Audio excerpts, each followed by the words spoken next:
On the 1st of August 1985, the Warsaw Pact crossed into West Germany, thus beginning the Third World War. The West German 12th Panzer Battalion had been defending the northern parts of West Germany. Due to the military leadership's incompetence, they had been left to fend for themselves against 3 Soviet armored divisions. On the 7th of August, at 1800 hours, Soviet forces crossed the river Elbe.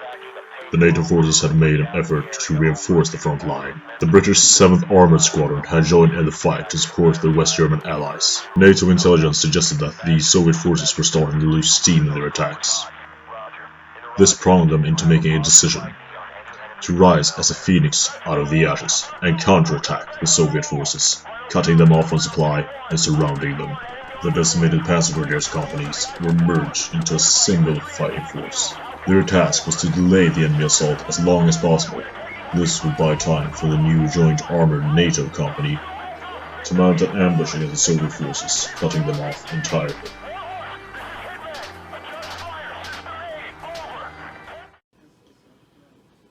Good evening and welcome back to this new campaign. Now, if you haven't seen the previous one called The End of Politics, I suggest you go do so because this won't make sense in any way, shape or form. Now, this is the new merged Panzer Grenadier Company. They will be defending this objective. What they're going to be doing is defending this objective until the second turn, and that one in the corner till the 4th turn.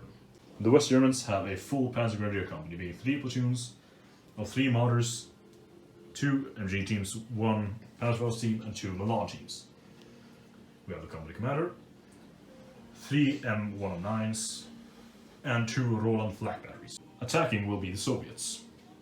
We've got 5 T-72s, 5 T-64s in reserve, as well as 2 Heinz also in reserve, 3 artillery pieces, 5 BMP-2s with 4 AK-74 teams, 1 PKM LNG teams, and 3 RPG teams, the company commander, and another BMP-2 company. As said, the Soviets will be on the offensive and the Germans are to delay them as long as possible. Alright, looking at the deployment. Now, the Germans had 2 lines in effect to defend, and they deployed accordingly. We have 1 platoon over here, with the infantry in this building sitting on top of the objective, with their mortars accompanying them. Into the city, the more rear lines, we've got the Rolands, some mortars. Their platoon is split between this building and that building, courageously standing on top of the roof like the street brawlers they are. The company commander is having a nice cup of tea in this building. Here is the company commander's personal mortar, and as you can see, he is right on the edge of the field. He likes to live dangerously. We have another group of mortars right here, with their accompanying infantry in this building. And the 109s over there. Now to have a look at the Soviets.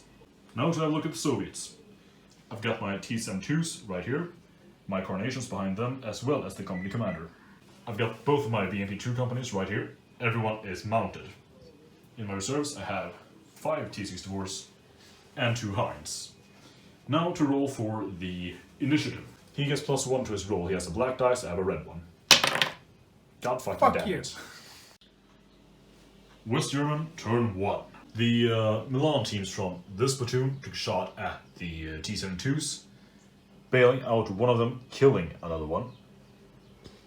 And these Milan teams took a shot at the BMPs, together with the guys of the mortars, bailing out 5 of them, but failed to kill any. The mortars, the M109s, landed a artillery strike right on this tank, bailing out 1 T-72 and killing 1 A2S1 Carnation.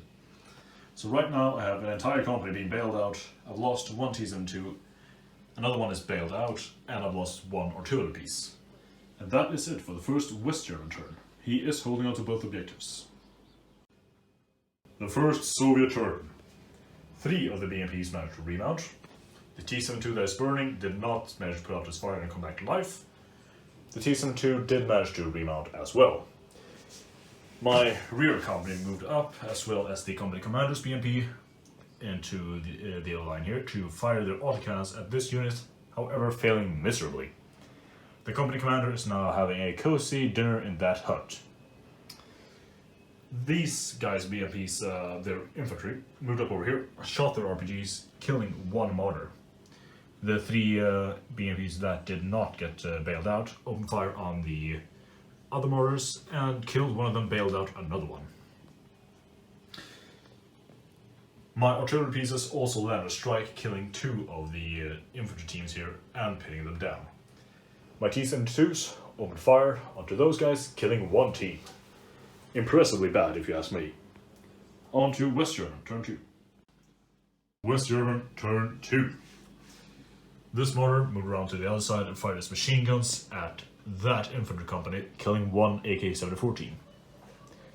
These guys split their fire, the Panzerfaust and Milan team firing at the T-72s, killing one of them.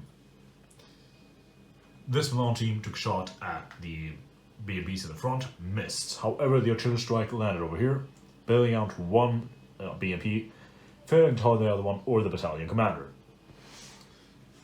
Combined fire from these units and these units, being Milan missile teams, managed to bail out another one. So as of right now, I have one BMP bailed out, one infantry team dead, two more in that company, another dead T-72, and a bailed out one. And if he can hold that objective for the rest of my turn, he has been successful in defending the first line. He's supposed to defend this objective until turn 4, then he can just fuck off out of there. Second Soviet turn. These BMPs moved up and opened fire with the autocannons against this mortar, as well as the RPG teams from these guys, but obviously they failed. These BMPs took a shot at those guys, failing horribly. The infantry here dismounted, moved up, shot all their, well, low caliber ammunition, the AK-74s and PKMs, into the guys that were here, together with this BMP, who actually was the one who finished them off. So right now I've pushed them off the objective. You can still attain a minor victory. I've also got some helicopters in from the reserves, who fired their anti-tank missiles, killing one mortar in the rear. An artillery strike was also landed at the units in the gas station and the warehouse. However, they did not cause any more damage than pinning them down.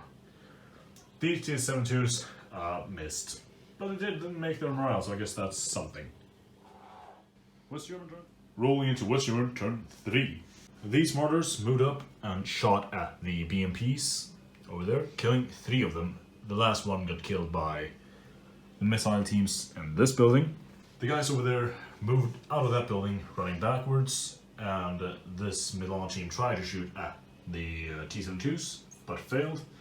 As you can see, the Hinds are flying a little bit too low for my tastes. That's due to the Rolands destroying them. And since the last of the BMPs got destroyed here, the last one ran away. I also got a couple of artillery shells landed in my head. I lost one team to that and they pinned me down. And that is pretty much it for the third West German turn. He's still holding on to that objective, so he can still win this. Soviet turn 3. One of my T-72s failed to remount, moved up here and opened fire upon his mortars, missing again. I don't think they've hit anything this so far. The infantry over here shot with their AK-74s and the PKMs against this team. These guys over here killing 2 teams. This BMP also took shot at the mortars through the gap in the middle, but he did not cause any damage, he missed both shots. These 5 BMPs on the other hand took shot at these mortars, bailing out one and killing another one. These madmen just rushed out into the fields. My T-64s arrived from reserve, shooting at this building, and one hit did not kill anything. And I also launched a artillery strike on these guys, and I pinned them down since they were pinned down to begin with. This is not going my way. West German turn 4. These mortars took a shot at these guys, killing one of them. The mortars over here also the same, bailing out one. The Rolands, and yes, this is a Roland since his turret kind of broke just now, moved up to claim the objective. These guys got hit by artillery, killing one team. these guys got shot up by the people in this building, and they lost 3 RPG teams. And that is it for the West German turn. Now, if they're going to hold that for the rest of the turn, they have earned a minor victory. Alright, Soviet turn 4. To no one's unending surprise, this T-72 that has been bailed out the entire game is still bailed out. We got some 4 BMPs moving up here, splitting their fire. The platoon commander shot at their company commander, failing. These 2 BMPs shot at this mortar. As you can see, it went far better. My T-72s tried to shoot at the Rolands, failing horribly as always. However, the battalion commander, BMP, showed them how it's done and killed the Rolands. The infantry here shot their RPG 18 and 7s at the mortars over here, destroying them. My infantry on this side tried to enter the building, but opening a door is hard, so they shot their AK-74s and LMG teams into that building, missing everything. My T-64s shot at these mortars, and you can probably see the result. Now, thing is, my counterstrike landed onto the company commander of this building, and this in turn caused him to be pinned, which defines him as a non-capping unit. And he has no elevated units that actually hold this objective, so technically it's a minor Soviet victory at this point, but he can still try to withdraw as many troops as possible from the battlefield. Alright, West German turn 5. It has been a minor Soviet victory. The reason being, look at all the things that are on fire. Most of them are mine. However, the West Germans did manage to sneak these people out in the last second by dashing the company commander, a rifle platoon, and the M109s. However, the rest has been destroyed. The Rolands and 3 mortar sections, as well as 2 infantry teams. On the Soviet side, we have lost 1 BMP company, almost a T-72 company, a 2S1 Coronation, and a lot of infantry. In other words, this was not a cheap victory. All units fall back to checkpoint 15 immediately. Captain Kruger snarled in frustration. He tried to round up the rest of the men as best he could and take the howitzers with him to fall back to a safe position. He knew that artillery business was going to be important for strategic reserve later on. However, as the BMPs and remaining T-72s rolled over the defences that they had placed, he knew that it had not bought enough time for the Nato armoured company to mount a successful counterattack. And sure enough, he could hear disturbing reports on the radio later down the line.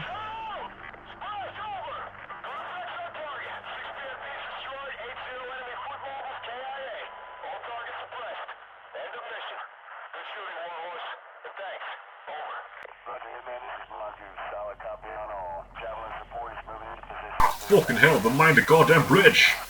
The 7th Armored Squadron were to join up with a few reserve Leopard 2s. The objective was to deploy further up north to counterattack Soviet lines from the flank. However, since Captain Kruger could not contain the assaults, the enemy forces had exploited the breakthrough thoroughly. Captain McNeil could soon hear the rattling sound of T-72s and T-64s, but he could not quite make out where they were from, until his second-in-command hit a minefield at the front of the road.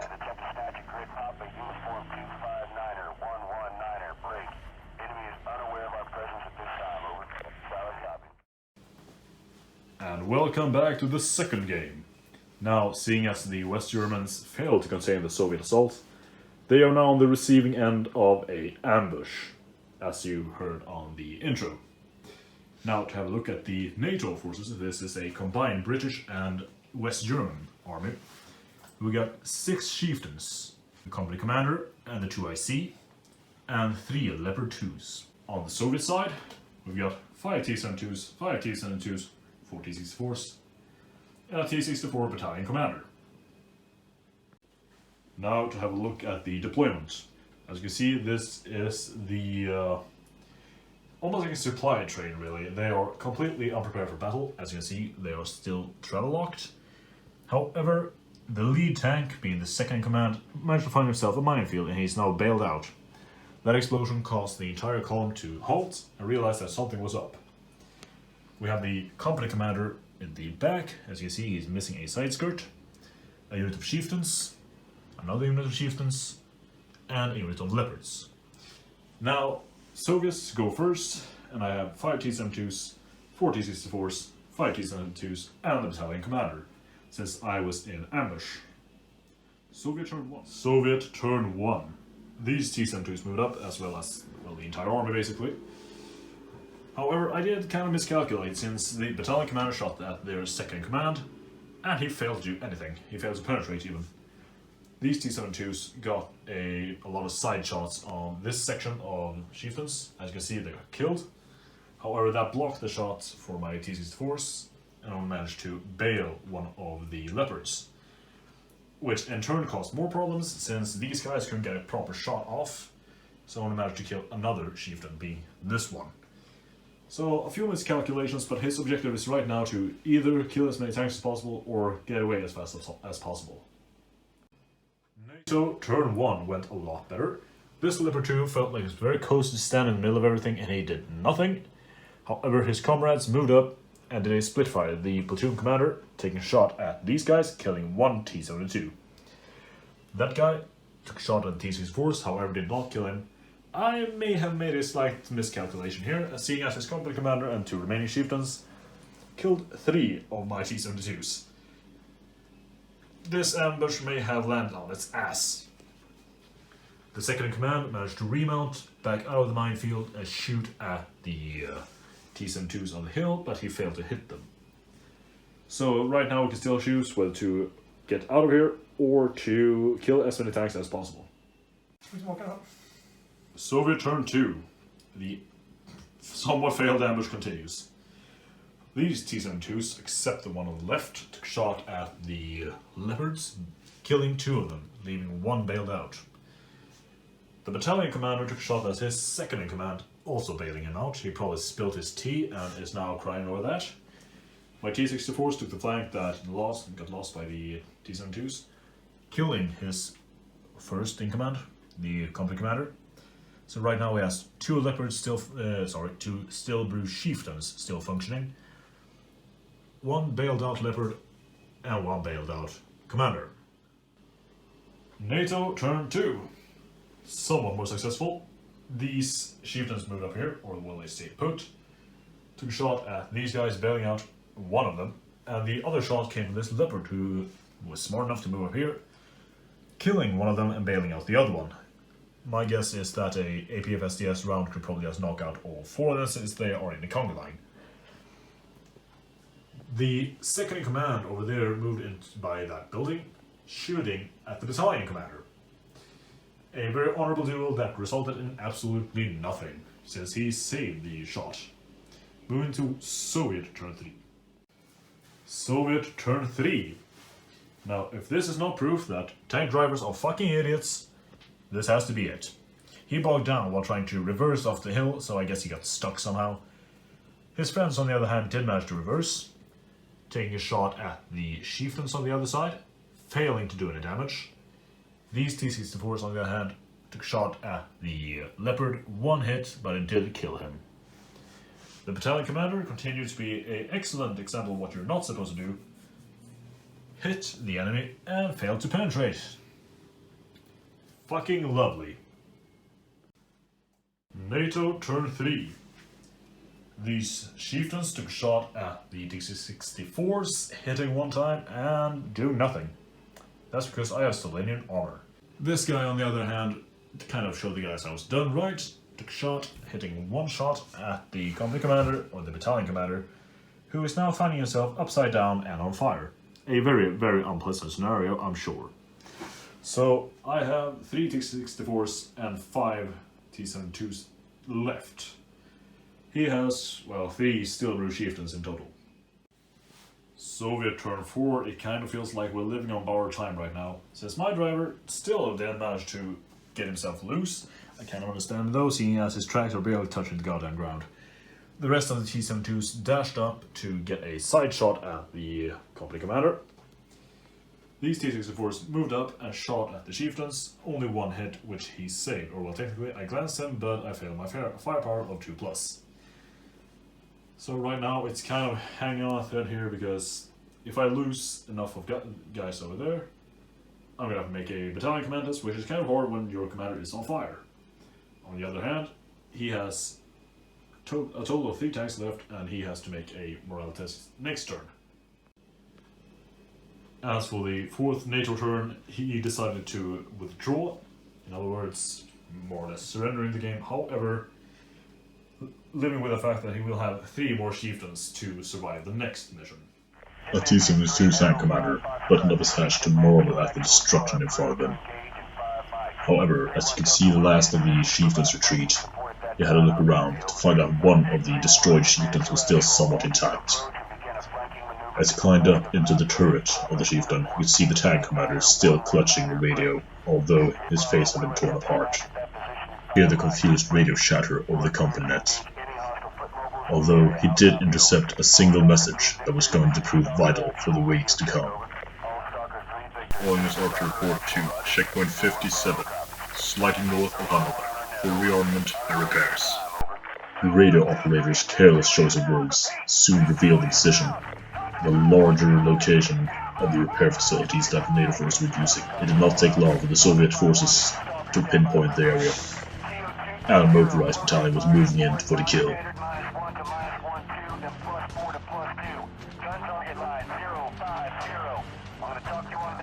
It had taken a few weeks for the Soviets to intercept enough radio chatter to pinpoint the exact location of the repair facility.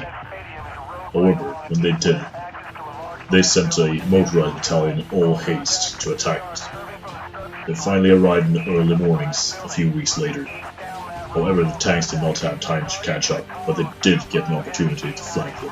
Captain Kruger was overseeing repairs. He was there the very first day the war started, and it would seem he was going to be thrown into the fire once again. The contingent that was on the resting spot were a strange mixture of British armored vehicles, West German riflemen, British riflemen, and some artillery, as well as a lot of engineers overseeing the repairs. A couple hours before first light, the NATO forces had a rude awakening by the roar of BMP engines.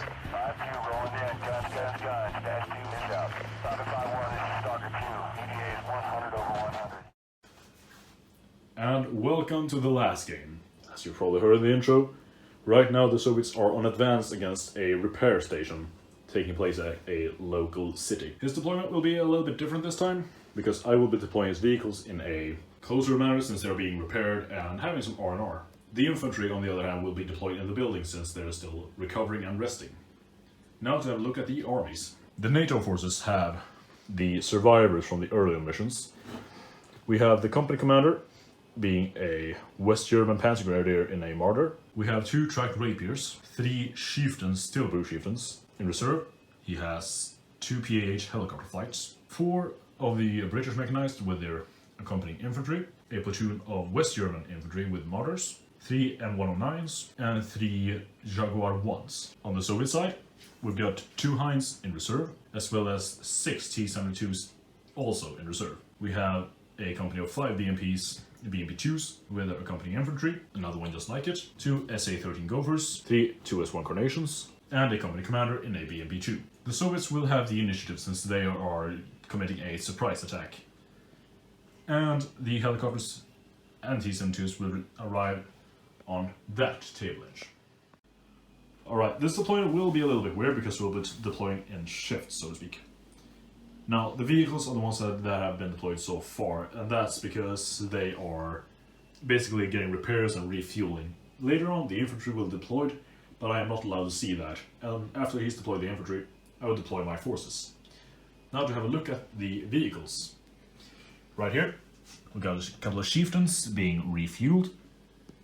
In here, we got some Jaguars being repaired. In here, we got some tracked rapiers waiting repairs. Some artillery pieces, the company commander's modder, the infantry's modders, and their cousins, so to speak. All vehicles will be treated as bailed out since the crews aren't ready for a fight just yet, seeing as it's still early in the morning. The first 2 turns will have night fighting rules. Back with the rest of the deployment. Me being the Soviets, deploy my 1 company of BMPs here, another one over there, my company commander there, my artillery, and my Gophers. Everyone is still mounted in their vehicles. As for the West Germans, I don't have the foggiest fucking clue where his infantry is. I know vaguely where his vehicles are, but it doesn't really help. As said, the first 2 turns will be night fighting, and all the vehicles belonging to the NATO forces, I should say, are treated as bailed out. Soviets have first turn.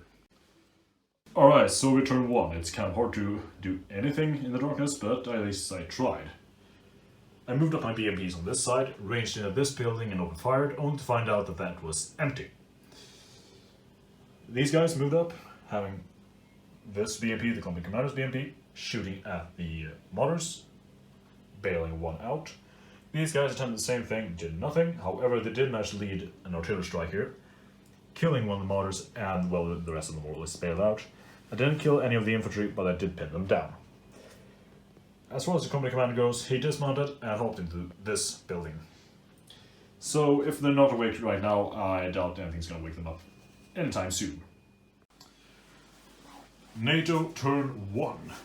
I guess that was a pretty fucking powerful wake-up call, seeing as the only things that didn't really remount was one M109, the company commander's mortar, another mortar, and 3 of the FVs. Everything else, including for example, the Jaguars, they moved dashed over here.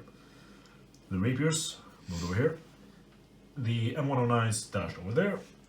And the Chieftains moved over here, trying to shake a shot at the BMPs, bailing one of them. The infantry over here tried to shoot their anti-tank weapons at the BMPs. However, shooting things at night is kind of difficult. His British infantry platoon is yet to reveal themselves, though. Soviet turn 2. My BMP stayed put on this side, and as well as that side, I did manage to get my Heinz in. As you can see, they caused a little bit of damage. One chieftain was destroyed by the missile from the Heinz, another one was killed by BMPs, being the missiles. On this part, the infantry dismounted and moved up into this building, shooting their RPG-18 and 7s into this, causing one destroyed and one bailed out. These guys also dismounted from this company, charging into the close combat against the West German defenders, killing 2 teams by shooting at them, however failing miserably in close combat, but they did fail their counterattack and they ran off. So I guess you can kind of call that a victory. These BMPs also shot into the buildings over here. And an artillery strike was landed danger close prior to the close combat assault, I should add, onto the mortar over here, killing one of the FVs and also pinning down these guys. So it's still a bit of a closer fuck, but that's what you get in night fighting. I forgot to mention, the company commander's BMP moved up over here and shot down the M109 that was bailed out, so he is dead. And also, one of the missile teams managed to bail out the last chieftain. West German turn 2. His reserves arrived, being the PAH helicopters. And the rifle platoon that wasn't on the town square moved up over here. The British are yet to reveal themselves, so I am kind of worried. The last remaining chieftain made his morale test and remount, took a shot at the BMPs, destroying one of them. The guys in this building shot at these guys, did nothing. The autocannons from the 3 mortars that you see here killed one of the guys. An artillery strike killed 2 more. We forgot to mention that the FVs that were remaining failed their morale test and ran off. Soviet turn 3. Night has ended and the sun is out. As well as my T-turn 2s that got in from reserve. They moved up and took a shot to destroy the track rapiers, and the Heinz moved up to attempt to destroy his artillery, failing. I did bail them out though. The Jaguars, on the other hand, had a bit of a misfortune with my anti-tank missiles. The guys over here and the guys over there combined their RPG fire, both the RPG-7 and 18, to destroy these, that mortar and that one. This one that was destroyed by these guys. This BMP that you can't really see tried to fire a missile against the last remaining chieftain, bailing him out. The PAH got destroyed by my Gophers. And that is it really. I tried to land an artillery strike to destroy the howitzers as well, failing. NATO turn 3. Kind of an uneventful turn, seeing as most of the things just fail to remount. including the Jaguars. However, the last remaining chieftain made his morale, moved up and killed one of the T-72s. The British apparently were hiding in this building and decided to take a shot at my BMPs, which was kind of sensible, destroying 2 of them and bailing out the last one.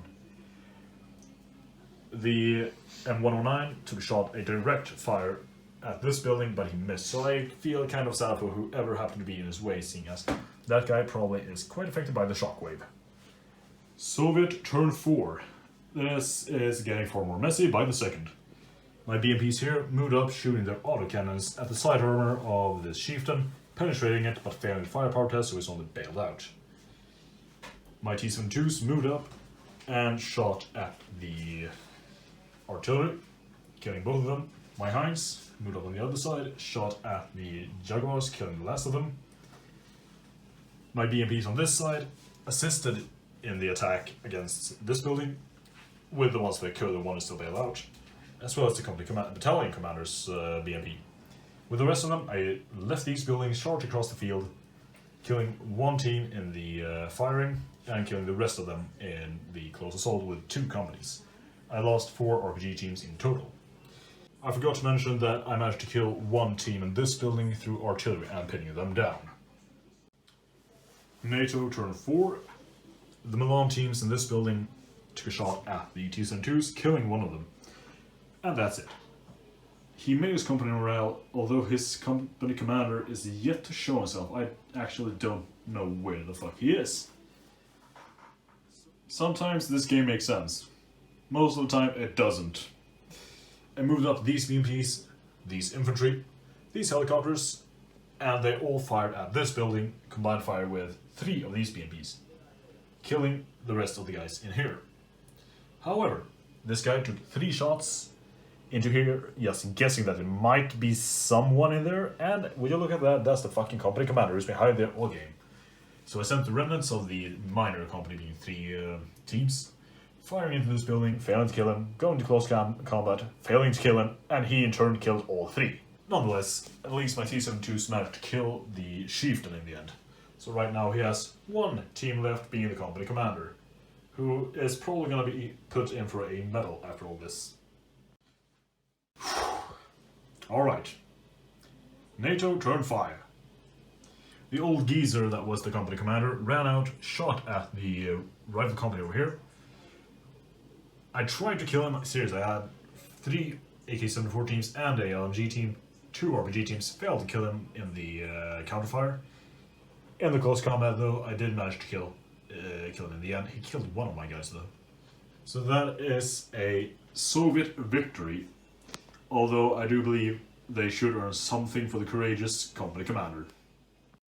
Operation Pheonix had ended in a complete and utter disaster for NATO forces. Many looked upon Captain Kruger as the embodiment of the 12th Battalion's ferocity. He was there the very first day, on the very first shot of the Third World War. It would prove him at his fate. Only a month later, the 12th Battalion had been effectively destroyed from the fight. TV channels and radio stations all across Europe reported the same thing. The Warsaw Pact was on the offensive once again, and the NATO forces would find their backs against the West German border before long. A sense of despair held Europe in a stranglehold. The Third World War was about to enter its darkest days.